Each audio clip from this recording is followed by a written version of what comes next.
हाँ तो भाई अब आ रहा है बजट और अब आप सुनेंगे रिलीफ और ग्रोथ जैसे बड़े बड़े अल्फाज जिनका रियलिटी से कोई लेना देना नहीं है। Oh my yes.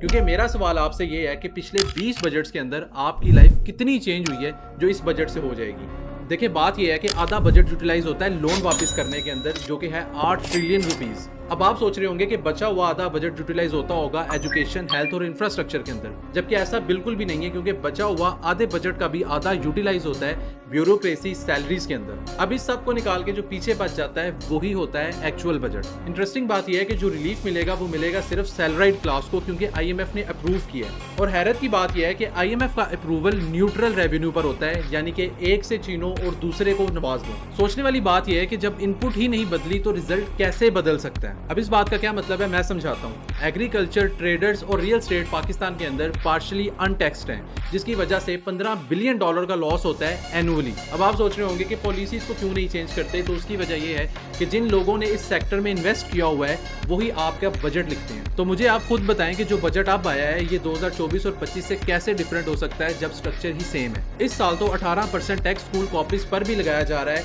लेकिन फ्यूडल पॉलिटिशियन की जमीन वो टैक्स फ्री है। और भाई मेरे ये कोई नलायकी नहीं है बल्कि एक सक्सेसफुल डिजाइंड सिस्टम है। मैं ये नहीं कह रहा कि आप बजट देखें ही ना, लेकिन किसी भी बजट से उम्मीद रखकर उस उम्मीद पर प्लान बनाना ये आपकी सबसे महंगी गलती होगी। क्योंकि बजट आपके लिए लिखा ही नहीं जाता, ये उन लोगों के लिए लिखा जाता है जो सिस्टम डिजाइन करते हैं। आप तो जस्ट एक यूजर है उस डिजाइंड सिस्टम के, और यूजर को डिजाइनर की खैरात पर नहीं बल्कि अपनी स्ट्रेटजी पर जीना चाहिए। लास्टली अगर बजट अच्छा आ भी जाए तो it will not help you individually, क्योंकि जिन लोगों को इस बजट से फर्क नहीं पड़ता ये वही लोग हैं जिन्होंने अपनी स्किल पर काम किया और अपने प्लान्स पर काम किया, ना कि आपकी तरह गवर्नमेंट पर डिपेंडेंट रहते हैं। सो आप भी अपना इकोनॉमिक सिस्टम क्रिएट करें, और आपकी जिंदगी पर ये बजट कैसे इफेक्ट करेगा इसका जवाब जरूर दीजिएगा।